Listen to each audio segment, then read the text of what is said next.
कौन कहता है कि आप भारत के नागरिक या भारतीय नागरिक? क्या सबूत है आपके पास भारत का नागरिक होने का?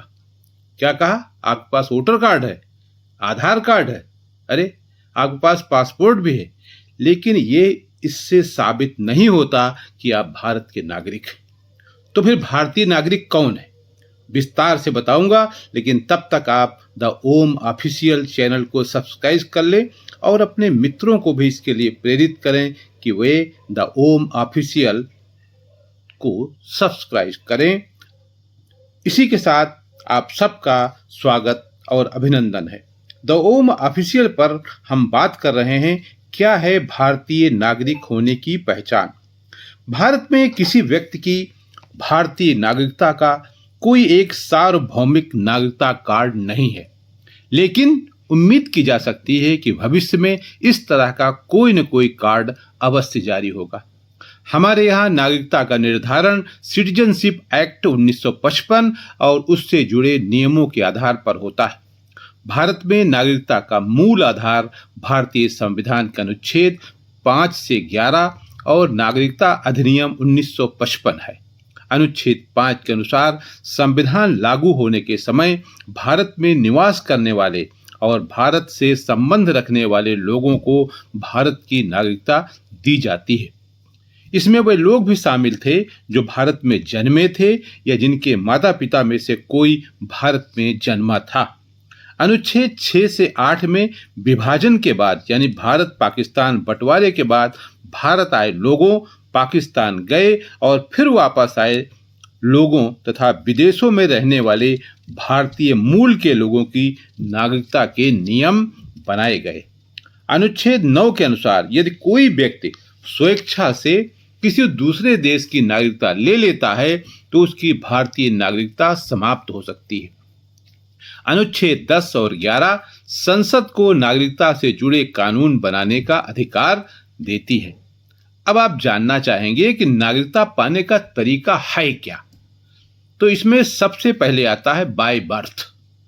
ये उन लोगों पर लागू होता है जिनका जन्म भारत में 26 जनवरी 1950 से 1 जुलाई 1987 के बीच हुआ हो। इसके बाद हुए जन्मों के लिए आवश्यक है कि कम से कम माता या पिता में से कोई एक भारतीय नागरिक हो। इसके बाद आता है बाय डिसेंट। ये उन व्यक्तियों पर लागू होता है जिनका जन्म भारत के बाहर हुआ हो और जन्म के समय उनके माता पिता भारतीय नागरिक हों। इसके बाद आता है बाय रजिस्ट्रेशन। ये भारतीय मूल के व्यक्तियों या भारतीय नागरिकों से विवाह करने वाले उन लोगों के लिए है जो निवास संबंधी आवश्यक शर्तों को पूरा करते हैं। इसके बाद आता है बाय न्यूट्रलाइजेशन यानी प्राकृतिक कारण द्वारा। ये उन विदेशी नागरिकों के लिए है जो भारत कानूनी रूप से भारत में निवास करते हैं और भारत की भाषा, चरित्र तथा निवास अवधि संबंधी जरूरी शर्तों को पूरा करते हैं। इसके बाद आता है बाय इनकॉर्पोरेशन ऑफ टेरिटरी। इसका मतलब यह है कि यदि कोई नया क्षेत्र भारत का हिस्सा बन जाता है तो उस स्थिति में वहां के रहने वाले को भारत की नागरिकता प्राप्त हो जाती है।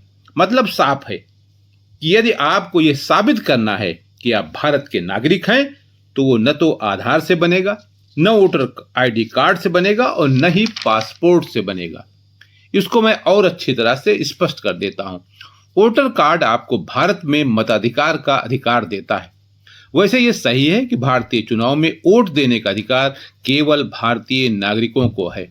इसके बावजूद वोटर कार्ड दिखाकर आप ये प्रूफ नहीं कर सकते कि ये भारत की नागरिकता का प्रमाण पत्र है। इसी तरह आधार कार्ड है। ये भारत सरकार द्वारा नागरिकों को जारी किया जाता है और सरकार की प्रत्येक स्कीम में प्रत्येक स्थान पर इसका उपयोग होता है, लेकिन ये भी इस बात को प्रमाणित नहीं करता है कि आप भारत के नागरिक हैं। याद कीजिए सुप्रीम कोर्ट का निर्णय जिसमें चुनाव आयोग ने एसआईआर मामले की सुनवाई के दौरान कहा था कि आधार कार्ड को नागरिकता का प्रमाण पत्र नहीं माना जा सकता और इसको सुप्रीम कोर्ट ने भी स्वीकार किया था। यही कुछ हाल पासपोर्ट का भी है। पासपोर्ट एक महत्वपूर्ण सरकारी पहचान दस्तावेज है, नो डाउट ये है। इसके जरिए आप विदेश में यात्रा करने का अधिकार रखते हैं। यानी आप इसके जरिए आप विदेश की यात्रा कर सकते हैं।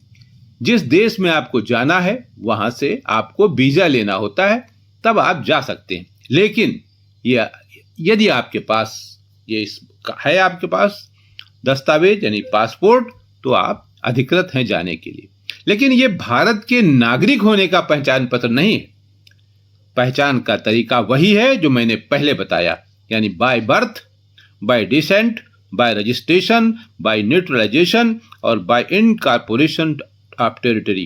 कहने का मतलब यह है कि हम अगर भारत के संविधान तथा कानूनी क्राइटेरिया के अंतर्गत आते हैं तो भारत के नागरिक हैं और यही हमारी पहचान है।